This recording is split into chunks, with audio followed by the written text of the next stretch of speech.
មនុស្សអាចភ្លេចគុណអ្នកដទៃតែមនុស្សមិនអាចភ្លេចការសងសឹករបស់អ្នកដទៃនេះធម្មជាតិរបស់មនុស្សសាមញ្ញ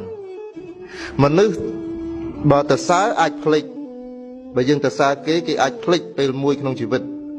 តែបើយើងមើលងាយគេប្រមាថការទៀនទៅអានោះអត់ភ្លេចទេហើយអ្នកនោះថ្ងៃណាមួយនឹងមកប្រហារលោកហើយហ្នឹងច្បាស់ហ្មងមនុស្សអាចភ្លេចគុណអ្នកដទៃតែមនុស្សមិនអាចភ្លេចការសងសឹករបស់អ្នកដទៃនេះធម្មជាតិរបស់មនុស្សសាមញ្ញ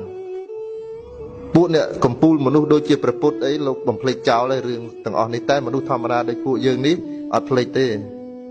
អត់អីទេឯងកាលធ្វើការនៅអាស៊ានអីសាលាហ្នឹងឯងមើលងាយអញឯងមើលមនុស្សណាទៀតណាមនុស្សណាអស់លោកក្នុងជីវិតអាត្មាធ្លាប់ស្អប់មនុស្សម្នាក់រហូតដល់រាល់ថ្ងៃ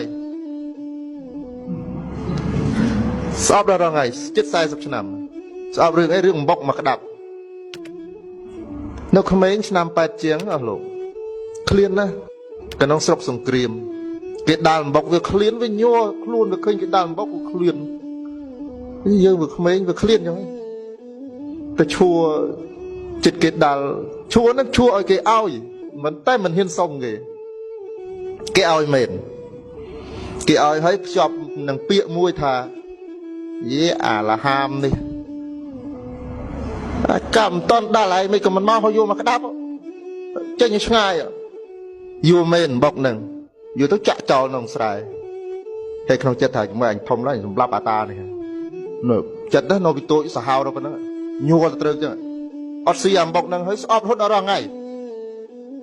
ហើយអាត្មាព្យាបាលដួងចិត្តហ្នឹងអត់ជារហូតដល់ថ្ងៃ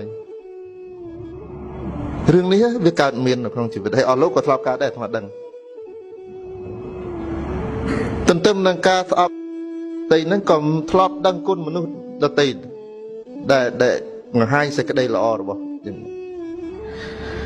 ធ្លាប់តាមរੂមនុស្សម្នាក់ដែរជាង30ឆ្នាំតាមរੂមានពេលមួយនោះវាឃ្លានចឹងទៀតនៅពីតូចកណាមិនដឹងមិនចេះតែឃ្លាន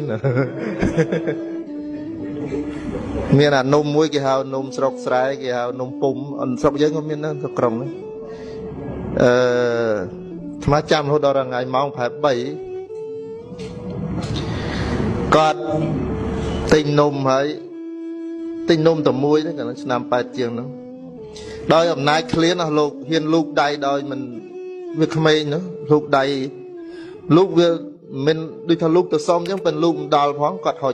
ហែកនំមកជាហៀងហ្នឹងឲ្យហើយក៏បែកគ្នាតាំងឆ្នាំ8